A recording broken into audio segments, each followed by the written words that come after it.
Hey folks, welcome back to Dominions 5. I'm playing as Lanka. This is a single player game, and yeah, we just in the last episode we just did the map generation. I did a very brief nation overview for Lanka, and yeah, so basically we are a bunch of demon ogres who have subjugated a population of intelligent monkeys in the kingdom of Lanka, and this is our starting province here. There's two, basically this is going to be, there's two kind of big continents, and you'll see it kind of wraps around east to west, but not north-south. That might have been a mistake. Natively, Lanka really don't have any way of kind of going underwater. So this is going to be an interesting game, because I've got to figure out a way of doing that. Now, it might be that if we're really unlucky and we don't have any neighbours that have any water gems, and we don't look out with our luck scales and get some nature gems, you might find that we have to wait till later on in the game to even get across here, by which time we're going to be facing some pretty stiff opposition. I think this is going to be an interesting game. It's going to be challenging, and yeah, I'm interested to get it going. So let us begin. What have we got at the start? We've got Bim the Bandar commander. So Bim and Birenda, who is a little Makata scout. I think what I'm going to do, first you want to have a look at research. Now, you get a little bit of random, like if you've got magic scales particularly, you'll get a little bit of extra. Let me just remind myself what we've got. Oh yeah, we've got magic 2, luck 1. Okay, yeah, that's an interesting choice. So at least we're going to be able to research quite quickly, because magic scales, this increases your research points, and it also makes magic a little bit easier. I think it increases your...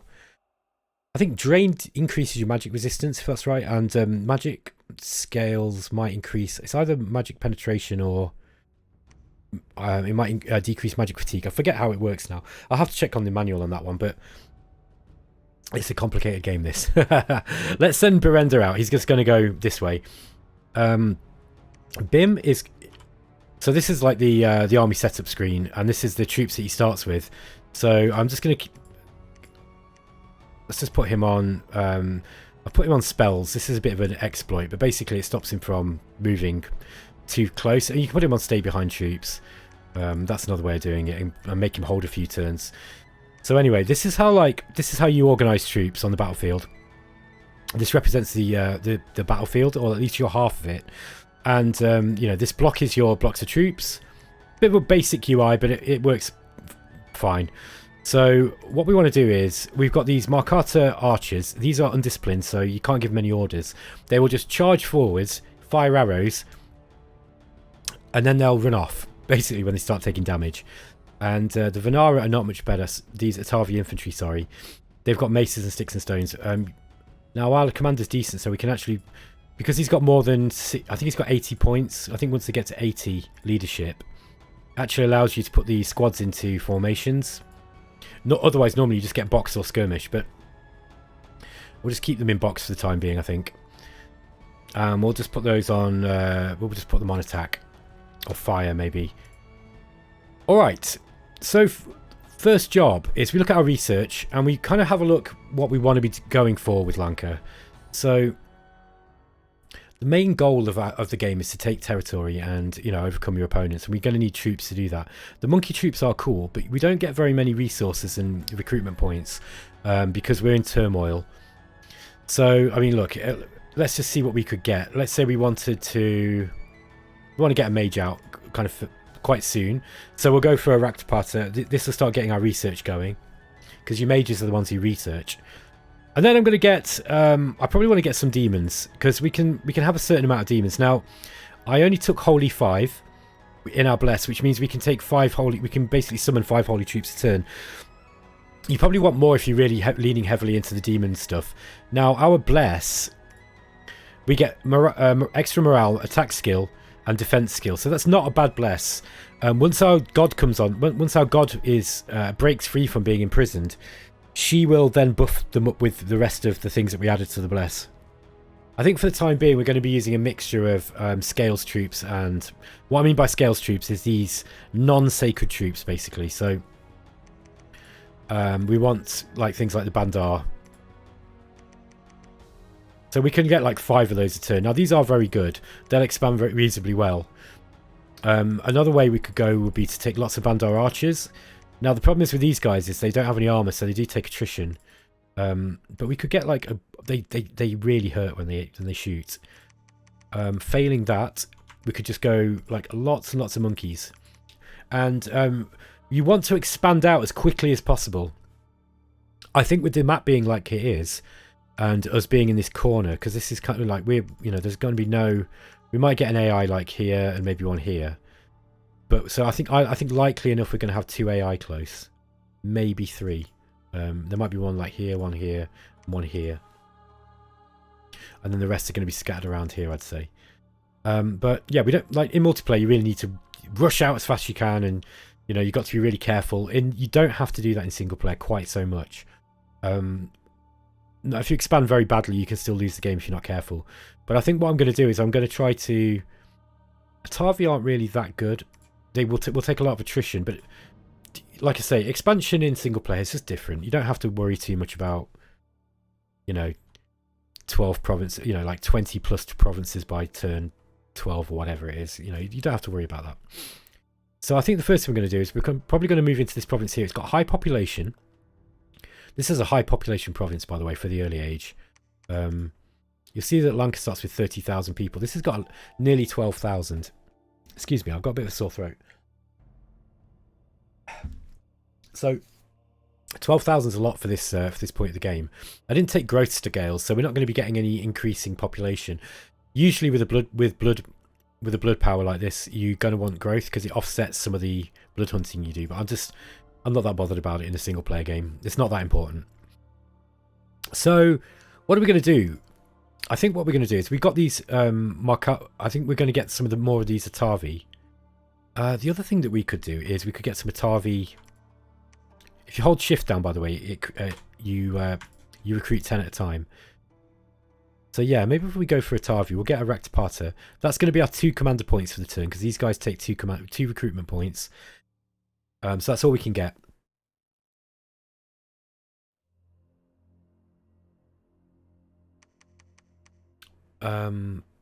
We could get some demons as well. These guys are quite cheap. Now they will die. They do die relatively easily.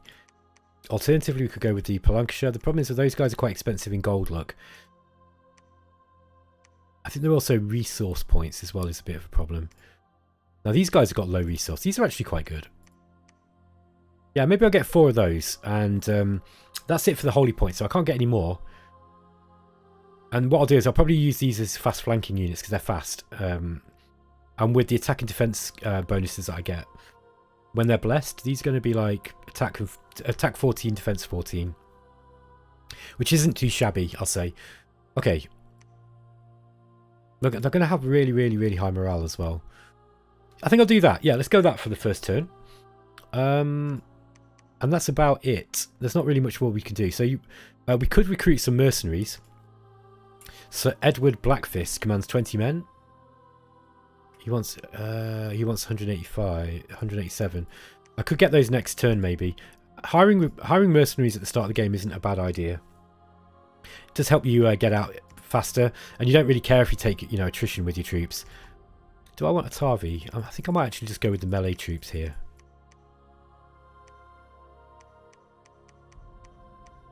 Yeah, there we go. And I'm going to get a few rounds of these, and then we're going to start expanding out. I'm going to put these guys on. Oh, do I want this? Do I want to make this guy my prophet? I think on single player you can do greedy stuff like you can get maybe a Rakshasha and make him a prophet. I don't know why you'd want to do that necessarily. She'd make a good prophet because she is stealthy, so she can kind of like sneak around. She's also got quite good map move. Mind you, he's got better map move.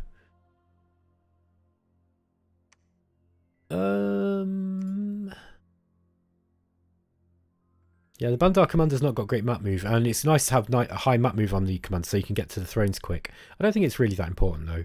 Maybe I'll just prophesize this guy. I'll make him my prophet. So I'm going to rename him first. Oops. Oh, I forgot to rename. Ah, damn it. I don't think I can change that, can I? No. Okay, well, we can't rename in this. For some bizarre reason, this is a bit of a weird thing in Dominions.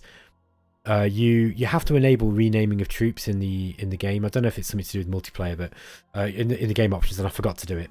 It doesn't matter. I'm quite happy with the Indian themed names that we get with the commanders anyway. So yeah, we're going to prophetize Bim, and yeah, that's going to be the end of our first turn. I don't think we can do anything else, so I might set the research, even though we've got no research points going in yet. Enchantment is good early on, and the reason being is because we've got a few nice spells. We've got, where are we? So we've got the undead raising spells. So at level 5 we get Horde of Skeletons, which is Lanka can do lots of Horde of Skeleton stuff. They're not the best undead nation, but they're pretty good. We also get kind of things like regeneration and various protection spells. Alteration's also okay, I guess. Let me think about this. Yeah, we can do the nature-based stuff, so protection. I think maybe this is not... Mirror Image is pretty good. Phantasmal Warrior is okay.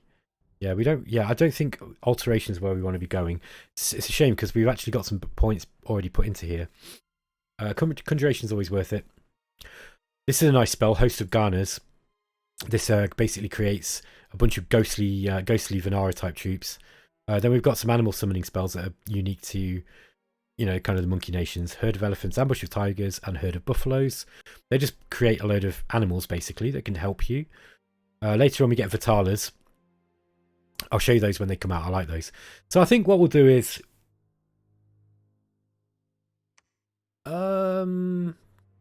we can make quills, can't we? Maybe I'll go construction. Construction basically enables you to get build magic items, and I think what we'll do is if we rush that will enable us to get owl quills, and owl quills are a little item that help you with your research, and it's really, really useful. Then fairly early we want to go into blood, I'd say, and then we can start doing some blood hunting, and then we can get things like Rakshasas. But I'm not in a hurry to get these yet. The troops that we can actually research, the demons that we can research, are actually pretty good in the early game. Okay, so that's for the first turn. By the way, I didn't read out the little thing at the start of the game. Basically, it just tells you that the previous Pantocrator, who was the god, you know, kind of the god of the game, he's disappeared, and all his, you know, his worshippers are wondering where he's gone, and so a whole new bunch of pretender gods are arising to fight one another to kind of see who's going to be the new god of the world. Dominions is a game of gods, pretenders and gods. So Ermor, a proclamation from Ermor. Tantalus the Centurion shall hereby be known as the prophet of Ealdabaoth, the mountain god, the rock god of forgiving. Tyrn and Arg have also got a prophet, Willow the Fergbolg champion. This is us, Bim the Bandar commander. And Relay is Shugu the slave prince, shall be known as the prophet. Okay, we got an unexpected event. Oh gosh, this is not good. An unexpected event has occurred in Lanka. A witch was caught while suffering her sentence of death by lapidation. She uttered a dark curse over the land. So it's increased misfortune, which is awful, but it's given us magic +2, which is going to be helpful for research. I don't know how long this is going to last. Misfortune 2 sucks though.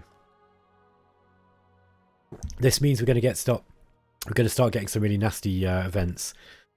Okay, this is what the game looks like on turn 2. To the north of us, in Great Woods, we've got looks like a 60 lizard warriors, around 60. So if it's saying 60, it could be either 20 more or 20 less, or kind of like 50% more, 50% less, basically. So, you know, somewhere between 30 and 90 of these guys, I think that's about right. Here we've got 20 enemy units, heavy infantries and slingers. Now, sometimes you get elephants with these as well, but it doesn't look like we've seen any. That seems like quite a few, doesn't seem like very many to be guarding a high population province. However, I think we're probably good to go there.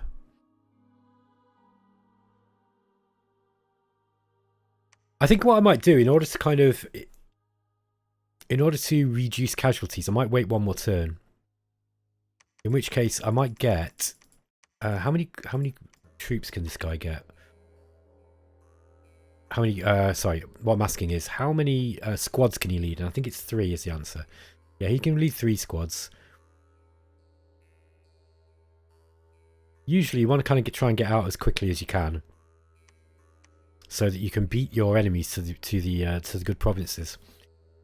I think in this case, though, because don't do this in multiplayer, okay? Do not do this in multiplayer; you will lose. But in single player, it's absolutely fine. So I think what I'm going to do is Bandar combat speed 9. What about these? These are 10. Yeah, we don't want to mix them then. I think I'm just going to get. Maybe I'll just get more of the Makata. These are actually quite useful, especially if you come across heavy cavalry. You'll see what I mean anyway if we do come across them. Let's preach the teachings of God. This is going to expand the Dominion. So that you've got this this outline. This shows you where we've got Dominion candles. So our Dominion strength in Lanka at the moment is 1. And we've spread 1 candle out into each of these. The way that Dominion spreads is kind of... It's interesting. So for each Dominion point of your each Dominion strength, you get a chance for Dominion to spread into, in areas where you've got a temple or somebody worshipping or someone preaching.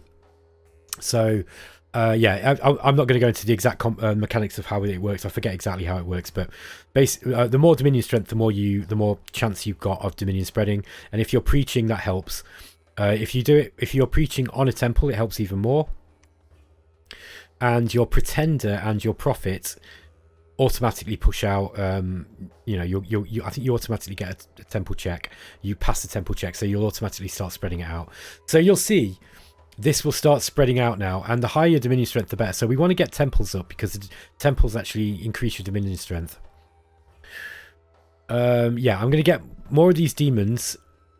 Oops. Oh, no, he can't leave undead. Ah, that's interesting. Yeah, we'll have to go with the Rakshasha then. In that case, I might just move this guy out here. Let's. So what you do is you... if you right-click on the province you're attacking into and hit Y, this will show you all the units that are moving to this place. What we want to do is we want to get these guys quite close up to start off with. We'll give them with a Markata a little bit of chance to do some attacks.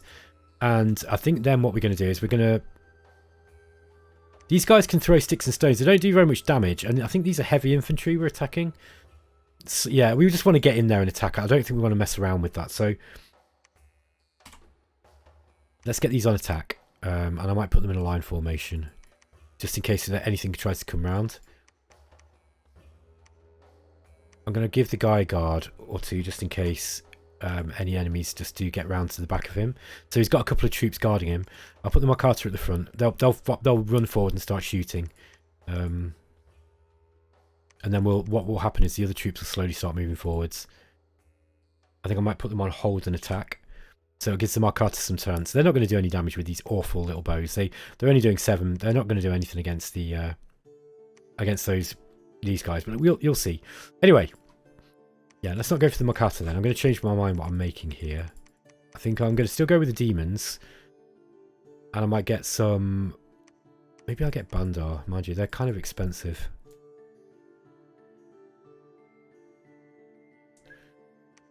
Yeah, I really don't. I'm very, very resource constrained here. That's the problem.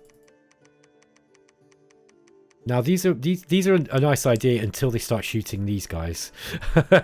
So maybe archers and Anasaras aren't the best bet. I do like the Bandar. They are a bit more survivable. Yeah, maybe I'll start getting these guys out. This is not up to... Yeah, again, please, just want to remind you, this will not work in multiplayer, so don't take any advice from me in multiplayer. This is just purely fun for single player stuff. Okay. Oh, we've got light infantry, militias, and archers in this one as well. And this is also probably going to be a high population province. This is good. This basically means that with this next door to Lanka, we're going to be getting a decent amount of money at least, which will help offset our scales a little bit. Okay, turn 3. Proclamation from Femoria. Ogan the Unmarked Champion shall hereby be known as the prophet of Yavanas, king of every flame, the brilliant god. And then Atlantis is Legux, the Coral Commander. Okay, so here's our first battle. I'm not going to spoil it by going to the battle resolution. Let's just go to view battle and see what happens. So you'll see that here's the message box at the top, and our commander's at the back with his 2 guards. Then we've got the line of Venara. If you click on them, look, it'll actually bring up their unit stat box. And there are various keys that you can hit. If you hit F1, it gives you a list of all the units that are on the battlefield. So you can see all the enemies here too. And if you click on them individually, you can actually go in and see what any message log, and it'll log every attack that they make and everything that they do. It's really interesting. By the way, for the recording of this, just be aware that there's something weird about Illwinter games.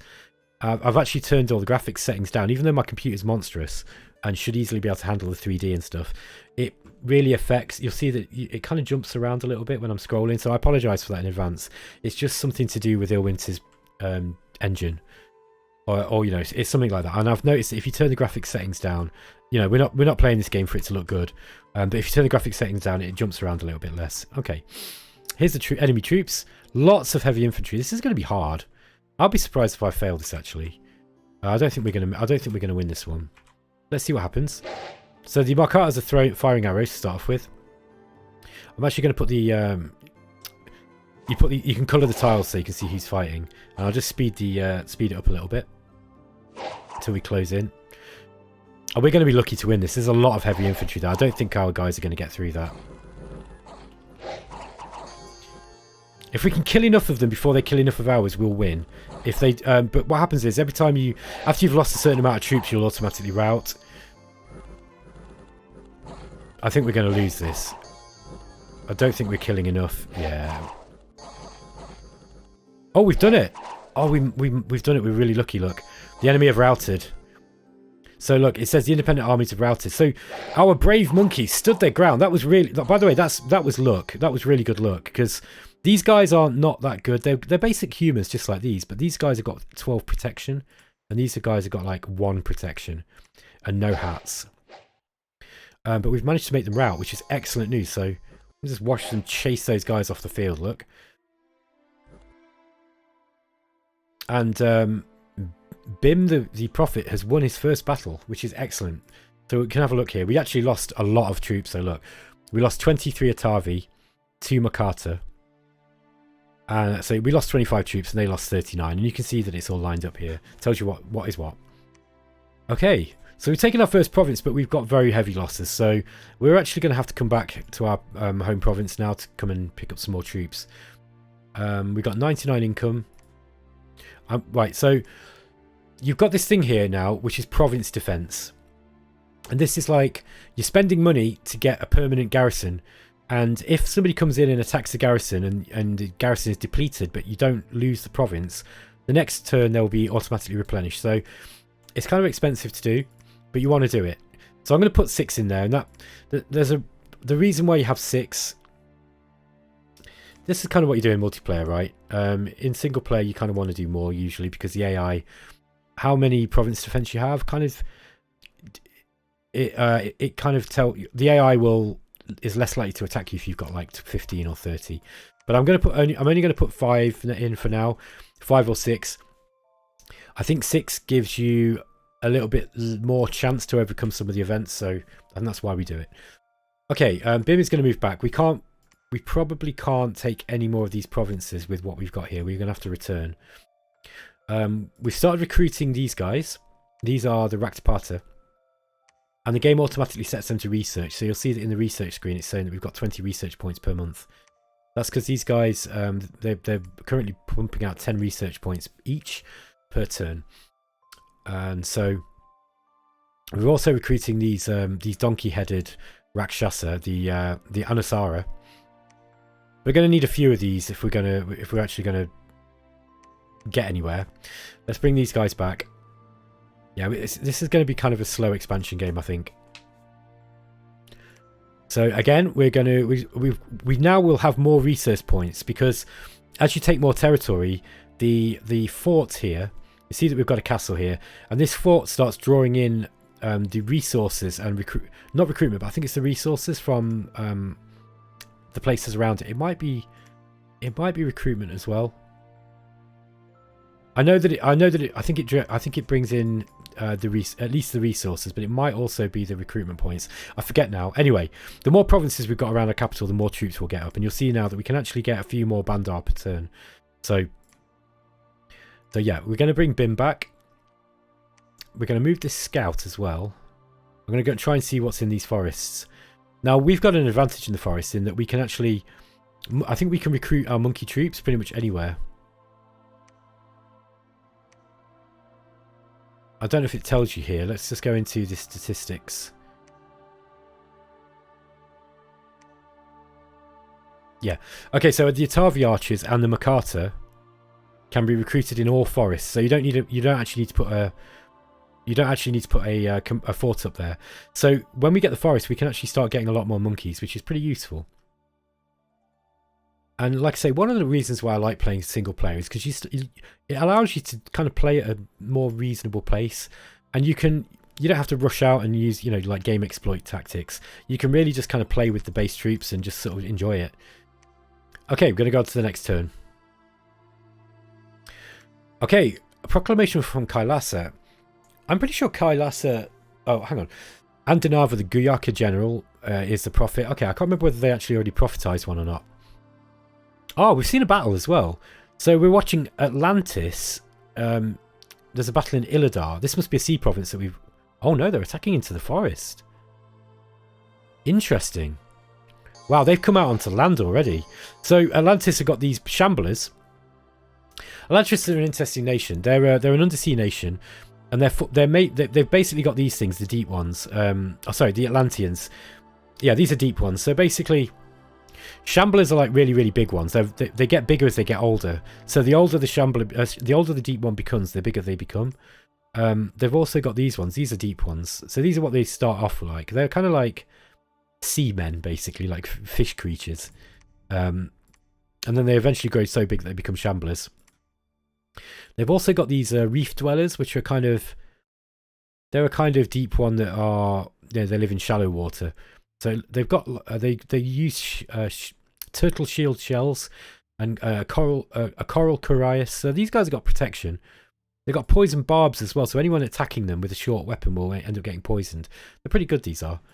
The shambler's quite strong as well. These got 3 attacks. They've got some armor. They're strong. They're not got very much defense skill. But yeah, these are pretty good. These are going to wreck these guys. Watch as they come in. Yeah, these human militia with their very bad stats. Look, they're just going to stand no chance against these. This is quite a strong expansion party from Atlantis here. Yeah, so you'll see that they just absolutely wreck those guys. They lost one Atlantean spearman and a deep one. That's a lot of troops. Look, 53. This is interesting. So these guys are right on my doorstep. It is also good news because, yeah, Atlantis is... Wow, look at that. Atlantis has started right near Lanka. This is an interesting situation. We're going to have to find some way of dealing with those guys. Otherwise, they're going to be popping up on our shores a lot. Like every turn. We've now got 3 Rakshasha up. We could... I mean, I want to get more troops out, I think, for a while, but we could start blood hunting quite soon. We've now got 12 Anasaras. And we've got a bunch of... the Bandar troops as well. Yeah, I think if we put these guys on hold and attack, put these guys on attack rear, and we'll put these guys kind of at the, near the back. And then we want... these are going to have to be led by one of these Rakshasha guys. And the Rakshasha is going to cast Bless. So he's going to bless them so they get the bonus of the Bless. So they're going to do 2... I'll just put them on blessing 3 times. Cast spells. And then those go... What these... attack rear means they're going to charge forward like this, and then they'll try to attack the commanders at the back. Or any archers or anything that's kind of like on the back line. These guys are going to go at the front. I think I'll have these kind of here too. And then we've just got these undisciplined Makata. Okay. Wow, this is going to be interesting. We've got 40 light. Yeah, I think I'm going to go for this province next. Mind you, getting this might... Now I know that basically, the first time that you attack your opponent is you'll go to war. Now, Atlantis might actually go for this province next turn, which means what will happen is even if I win the battle, then Atlantis will come in and then we'll end up fighting them. And that's a lot of troops. Like, this is a lot of troops. I don't know if I can beat that. I think 1-to-1, the Anasaras will kill these. But they've got a lot of troops. Yeah, it's an interesting one. The Lizard Warriors are also quite strong, by the way. I think that I might have one more turn of recruitment. Yeah, I think I'm gonna go for one more turn of recruitment, and I might actually get. Yeah, we'll go with the Rakshasas again. These guys are good. We're going to want these for our research. So I think I'm actually going to wait. I'm just going to get this guy preaching. So we're pushing our Dominion out.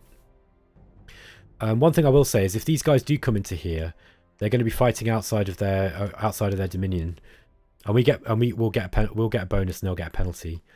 I think 58 Lizard Warriors are quite good.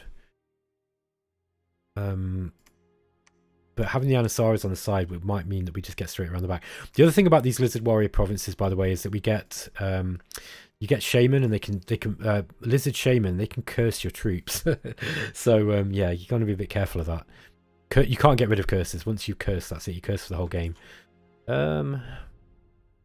Maybe I'll move here.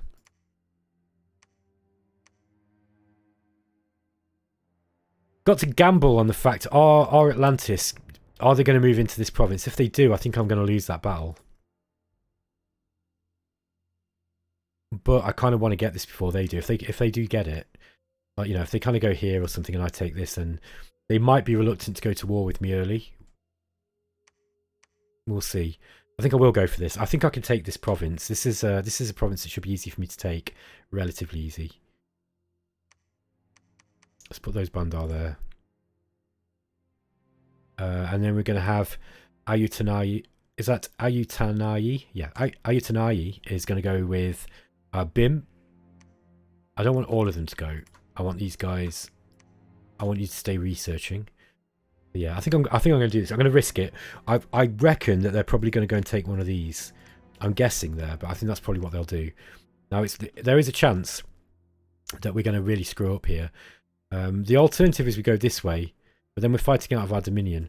Mind you, that might be smarter. I might do that, you know. Yeah, I think I might do that. What have we got? 40 militia, archers, and heavy infantry. Yeah, you see, our troops don't like archers because they've got no hats. These guys are okay because they've got shields. These have also got shields, but they don't have much protection. I want to put these on hold and attack rear as well. Yeah, I think I'm going to go here. Well, I think this is the safe move. If Atlantis do move in here, we might be in trouble. So I'm going to have to start thinking about what to do there. Okay, I think that's it. I'm glad I sent the scout out that way, I got to tell you.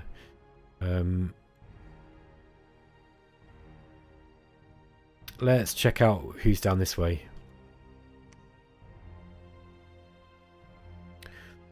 Okay, I'm going to leave it there, guys, because I think that's going to be the end of episode 2. So I hope you enjoyed the series. Let me know what you think in the comments, as always.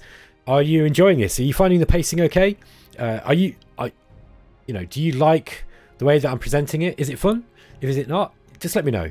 Okay, take care.